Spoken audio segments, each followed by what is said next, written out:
From a peasant being forced to hand over the very last grain of rice his family had while the government warehouse down the road rotted full of food, to one man deciding alone in a room in Beijing that sparrows were enemies of the state and accidentally condemning an entire country to starvation, to millions of bodies piling up in the most fertile provinces of China, a number so staggering that historians still argue whether it was 30 million or 45 million dead. This is Mao Zedong explained, and by the end of this video, you're going to understand exactly how one man, without firing a single shot in battle, managed to kill more people than World War I and World War II combined. Yeah, you read that right.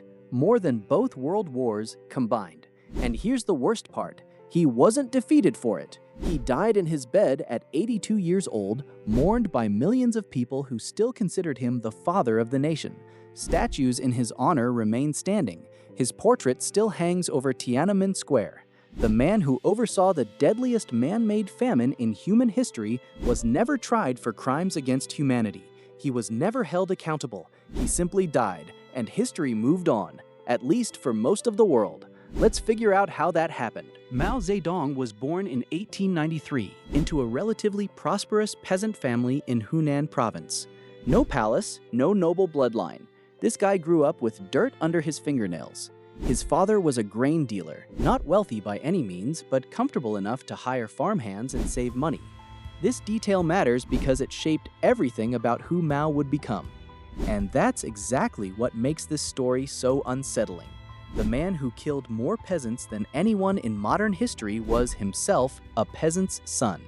He understood rural life intimately. He knew how a harvest worked.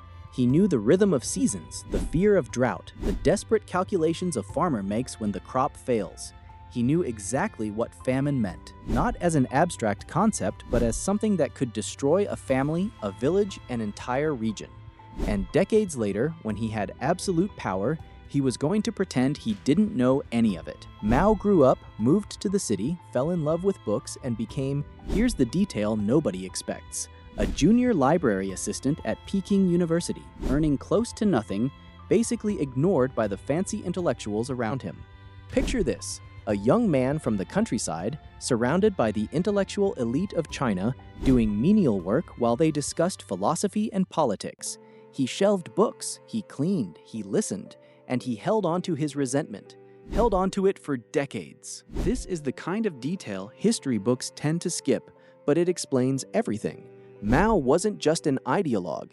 He was a man with a bruised ego, looking for his moment to prove he was the smartest person in the room. He was looking for vindication, and he found that moment in a decades-long civil war against the nationalists, a brutal conflict that tore China apart and lasted from the 1930s until 1949, ending in victory for the communists and the founding of the People's Republic of China. He was 55 years old. He had won. He now ruled over a fifth of humanity, more than 500 million people. He had transformed from the ignored library assistant into the undisputed leader of one of the world's largest nations. He had the power he'd always craved. But winning power and knowing how to use it are two completely different things, and Mao was about to learn that lesson in the most catastrophic way imaginable. In 1958, Mao looked at the world and didn't like what he saw. The Soviet Union was industrialized, the West was rich and technologically advanced, and China was still farming rice the same way it had for 1,000 years. The gap was enormous, and Mao saw it as a humiliation. So he had an idea that, on paper, sounded brilliant to him and his inner circle. What if China just skipped decades of industrial development in one single leap? Not gradually, over time, allowing for adjustments and corrections, all at once. A revolutionary transformation that would prove Chinese socialism was superior to Soviet socialism. He called it the Great Leap Forward, one of the most catastrophic policy decisions ever made by any government in human history. Think of it like the government deciding overnight to turn every single backyard in the country into a mini steel mill, literally. Peasants were instructed to abandon their fields, abandon their families, and instead work in backyard furnaces, melting down their own pots, farming tools, even door handles and window frames to produce homemade steel. The state mobilized hundreds of millions of people for this project. Schools were closed, farms were abandoned, entire villages became construction sites. The problem? This steel was in practice useless. It was brittle pig iron with zero industrial application. It couldn't be used for machinery, for railways, for anything that actually mattered. It was metal decoration disguised as progress, a facade of productivity while the real economy was collapsing. And while all of this was happening, while the entire working population was obsessed with producing worthless metal, nobody was actually tending to the crops. The harvests were failing. Food production was plummeting. But the government didn't know that yet, because the lies were just beginning. But the real disaster hadn't even started yet. That honor belonged to a campaign so bizarre that future historians would struggle to believe it actually happened. In 1958, Mao decided China had a problem. Sparrows were eating grain from the fields. Farmers were losing crops to birds. So, in his infinite wisdom, Mao launched a nationwide campaign, the Four Pests Campaign, to wipe out rats, flies, mosquitoes, and sparrows. These four creatures were branded as enemies of the people, as obstacles to progress. Sounds silly, right? It wasn't! The entire country mobilized. This wasn't a suggestion. This was a command from the highest authority, backed by the full force of the state. Millions of people took to the streets in cities, towns, villages, everywhere, banging pots and pans, shouting at the top of their lungs, waving flags and sticks, creating an inescapable wall of noise to keep sparrows from ever landing. The campaign lasted for weeks. The idea was simple: keep the birds in the air, exhausted and unable to rest until they simply fell dead from the sky. It worked. Sparrows nearly vanished from China. And that's when China found out, in the harshest way possible, exactly why sparrows existed in the first place. Sparrows didn't just eat grain. Sparrows were part of an ecosystem. They ate insects, lots of insects, locusts, beetles, caterpillars, all the creatures that farmers considered pests. Without sparrows, without their natural predators, locusts and other insects multiplied out of control, reproducing at rates that were absolutely catastrophic. They descended on the crops in swarms so dense they blocked out the sun. They devoured entire fields in hours, on a scale no bird had ever come close to causing. China had basically ripped out its own agricultural immune system. The government had waged war on nature itself, and nature had fought back with a vengeance. Man, talk about shooting yourself in the foot. But this was more than a mistake. This was a willful destruction of the very foundation that kept people alive. Here's the most twisted mechanism in this entire tragedy, and it's the reason it stayed hidden for so long: a cascade of lies, each one building on the previous one, each one more desperate than the last.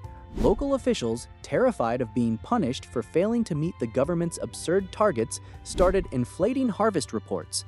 If the real harvest was 100 tons, the report said 150, maybe 200.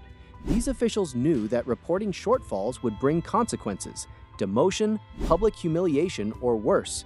The official in the next region over, seeing those inflated numbers from his neighbor, was too afraid to report less. His pride was on the line. His career was on the line. Maybe his life. So he inflated his numbers even further. 250 tons, 300 tons, completely made up. The result: Beijing believed China was producing a food surplus. The government looked at these reports and concluded that the Great Leap Forward was working. Mao looked at those numbers and saw vindication. He had been right. His revolutionary policies were producing abundance.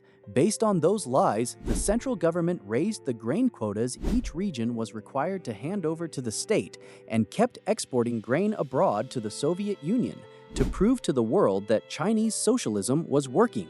They sent food out of the country to demonstrate success, to build international credibility, to win a competition with the Soviets that nobody in the villages even knew existed. Meanwhile, in the actual villages, people had nothing to eat. Entire families handed over the last sack of rice they owned, knowing full well they'd go hungry that winter, because refusing was treated as sabotage against the state. And sabotage against the state had a price: prison, torture, or death. A child stealing grain from a government storehouse could be executed. A farmer hiding food from quotas could disappear. The fear was absolute. Historical records document people eating tree bark, clay, grass, anything with any nutritional value whatsoever. In the most extreme cases, there are documented reports of cannibalism in devastated regions like Xinjiang in Henan Province, the epicenter of the horror. Entire villages starved. In some areas, the mortality rate was so high that there literally weren't enough living people to bury the dead. And while all of this was happening, while millions were dying, the government warehouses were full. Historians have found records of grain rotting in government storage facilities while people in nearby villages ate dirt to survive. Let that sink in. The food existed, it was right there, but ideology, pride, and the machinery of state control stood between starving people and the grain that could have saved their lives. Now, stop the clock for a second, because up until now you've heard about numbers, systems, campaigns, policies, but behind all of it was one man. And that man led a very peculiar life, isolated, removed from reality, living in a bubble of power. Mao Zedong rarely left Beijing. He lived in isolation, surrounded by aides who knew exactly what he wanted to hear and nothing else. He had a habit of working through the night and sleeping in the morning, so the entire bureaucracy of the country literally revolved around his sleep schedule. Ministers would wait all night for audiences with him. Decisions that affected hundreds of millions of people would be delayed because Mao was sleeping. The machinery of state ground to a halt according to the personal rhythms of one man. And here's the most disturbing detail: when some officials did try to warn him about the famine, when they actually had the courage to tell him the truth, Mao didn't thank them. Marshal Peng Dehuai, one of the most respected generals of the revolution, one of Mao's oldest comrades, wrote a letter describing the real catastrophe unfolding in the provinces. He documented the starvation. He documented the lies. He begged Mao to change course. Mao didn't thank him. He expelled him from the party, branded him a traitor, and the general spent the rest of his life persecuted, eventually dying in prison during the Cultural Revolution years later. Also orchestrated by Mao. The message to the rest of the party was crystal clear: telling the truth was more dangerous than letting the people starve. Nobody warned him about anything again. The information channels were poisoned. The feedback loops were broken. Mao was governing based on fantasy. Between 1959 and 1961, the famine hit its peak. These were the darkest years. Historians like Frank Decoder, who gained access to internal Chinese Communist Party archives, estimate the death toll at somewhere between 30 and 45 million people.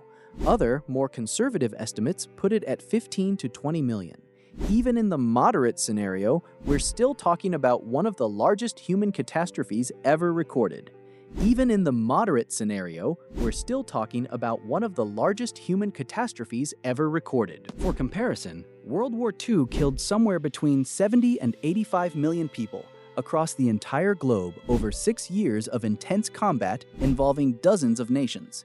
The Great Leap Forward killed tens of millions in a single nation in just over 3 years, without a single bomb, without a single invading army, without a single shot fired in battle. It was entirely man-made. It was entirely avoidable. It was entirely the result of decisions made by people in power. It's the deadliest man-made famine in recorded history. It's the scariest part. It wasn't war. It wasn't an invasion. It was office politics, applied with ideological fervor and enforced through fear. It was the result of a system where nobody dared tell the truth, where accountability didn't exist, where one man's pride was worth millions of lives.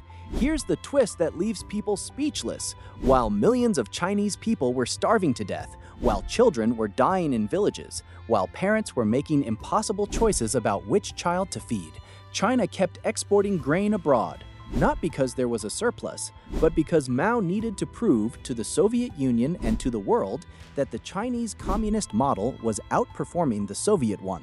Admitting there was a famine would mean admitting failure, and Mao would rather let his own people die than admit he'd been wrong.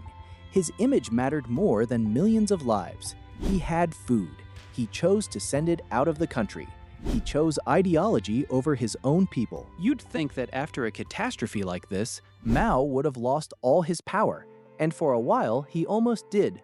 Other party leaders, like Liu Shaoqi and Deng Xiaoping, took practical control of the economy and began reversing part of the disaster. They reintroduced market mechanisms. They allowed peasants to farm private plots.